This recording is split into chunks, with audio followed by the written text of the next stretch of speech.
The cold wind cut Ragnar's face as he stared at the stormy sea. Twilight painted the sky red, as if the gods had spilled blood across the horizon. He grew up listening to stories of warriors who conquered kingdoms, and of gods who shaped the destiny of men. But he didn't just want to hear stories, he wanted to be one. His father, a respected warrior, taught him to wield the sword, but Ragnar always believed that true power lay not only in strength, but in vision. While other Vikings raided and returned home, he wondered, what if we could take these lands for ourselves? This idea consumed him and set him apart from the others. The first opportunity to prove his worth arose when a group of veteran warriors prepared for a raid on foreign lands. Ragnar insisted on going, and although the elders doubted his ability, his courage convinced them. During the voyage, Ragnar observed everything: the tides, the behavior of the war chiefs, the mistakes made during the attacks. Upon reaching the enemy coast, he demonstrated sharp instincts, anticipating traps and leading a small group in a maneuver that secured victory. His name began to be spoken with respect. It was during this period that he met Thora, a woman with storm-colored eyes and the spirit of a wolf. Daughter of a jarl, she was not a passive spectator of fate. She saw in Ragnar something that others ignored: a born leader, a man destined for more than just pillaging and burning. That night, under the light of the bonfires, Ragnar realized this was just the first page of his saga. The clang of steel echoed across the fields as Ragnar led yet another raid. He was no longer just a warrior. He was a growing force, a name whispered with both respect and fear. Raiding and leaving was not enough. He wanted land. He wanted a future for his people. Alongside Thora, he began to plan an unprecedented feat among the Vikings. Instead of just looting, he wanted to establish settlements in foreign lands. Many mocked his idea.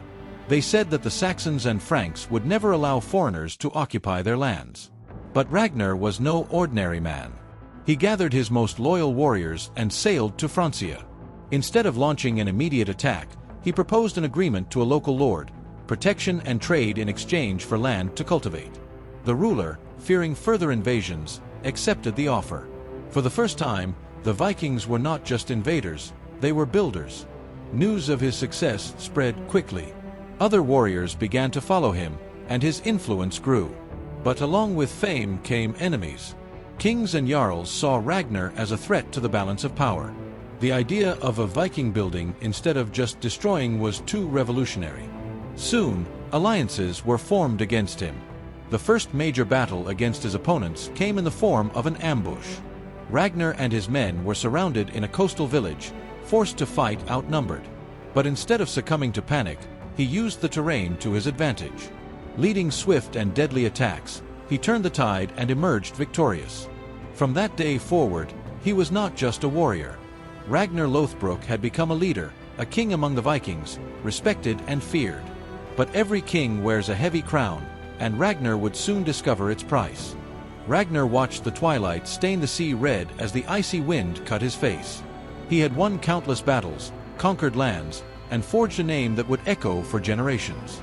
But something within him began to change. His glory brought wealth and loyal followers, but also envious eyes and treacherous hands. Foreign kings not only feared Ragnar, but plotted against him. Among the Vikings themselves, there were those who questioned whether he still followed the path of the gods, or if his ambition was leading him astray from the destiny of warriors. The cruelest blow came when Thora fell ill. No offering to the gods, no healing plant could save her. She passed away on a silent night, leaving Ragnar facing a void that all his conquests could not fill. His grief turned into fury. He intensified his attacks, burned entire villages, and displayed a cruelty that even his own men feared. The man who once saw beyond plunder now became an uncontrollable storm. It was during this period that he turned his eyes to Paris.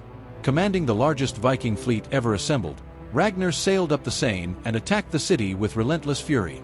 The Franks tried to resist, but succumbed to the siege. The victory was absolute, and gold flowed like never before. But something within him was broken. While his men celebrated, Ragnar felt only a growing emptiness. The glory he had sought so much no longer filled his soul. And so, while the world saw him as a god among men, he began to feel like just a mortal at the mercy of fate.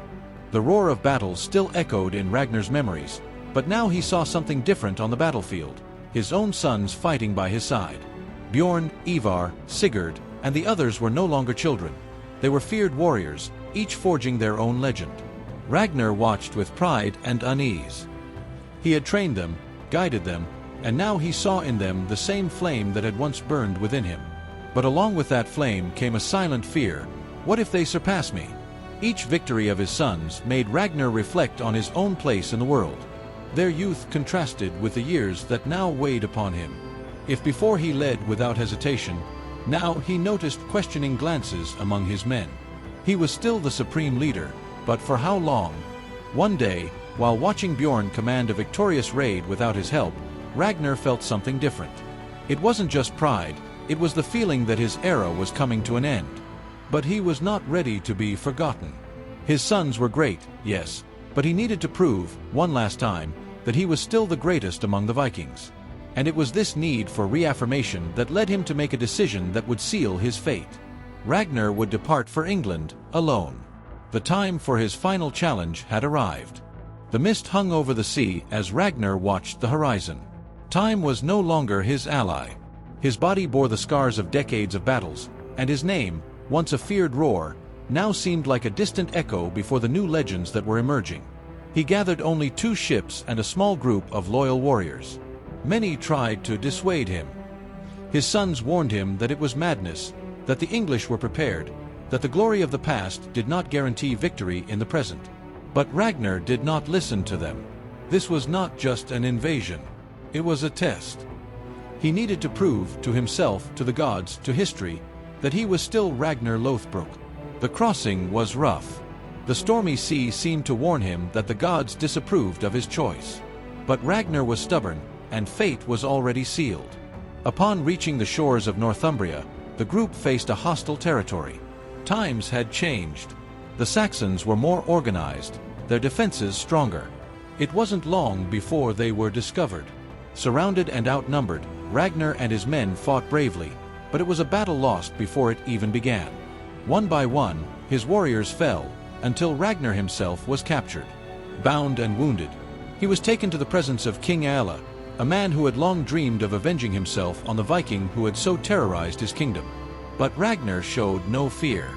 He smiled, as if he knew that his capture was only the beginning of something much larger. His fate was sealed. King Aella watched Ragnar Lothbrok kneeling before him. The legendary Viking, now a prisoner, was covered in blood and mud, but his gaze remained defiant. "Finally, the great Ragnar stands before me," said Aella, a satisfied smile on his lips. But Ragnar did not give him the pleasure of seeing fear in his eyes. On the contrary, he laughed. A low laugh, full of irony. "You think you can kill me and erase my name?" Ragnar raised his face, looking the king directly in the eye. "My conquests will echo long after you are forgotten. My sons will avenge my death, and your land will burn under their feet." The words chilled the spines of some present, but Aella was not shaken. He had a cruel fate reserved for the Viking. Dragged by the guards, Ragnar was taken to a huge pit. The hole was deep, and at the bottom, dozens of venomous snakes writhed, ready to strike. Without hesitation, the soldiers pushed him. Ragnar fell, his body hitting the ground with a dull thud. The impact made his ribs ache. The snakes advanced, biting his flesh, injecting venom into his veins. The pain was intense, but in his mind, he saw Thora smiling. He remembered Bjorn, of Ivar, of a time when his heart still burned with purpose. Before losing consciousness, Ragnar whispered, "May Odin receive me in his hall, and may my sons bring Ragnarok upon you." Then, silence filled the pit. Ragnar Lothbrok was dead.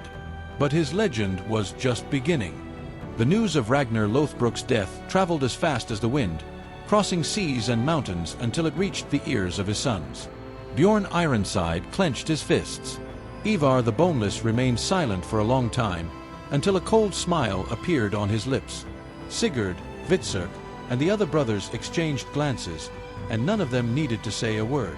Revenge was not an option. It was a destiny. With unparalleled fury, Ragnar's sons united armies, forming the largest Viking force that England had ever seen. When the ships cut through the waters towards Northumbria, the Saxons understood that they had made a fatal mistake. King Aella was captured and sentenced to a fate worse than death. The Blood Eagle, a Viking ritual of execution, where his ribs were opened and pulled out like wings, while he was still breathing.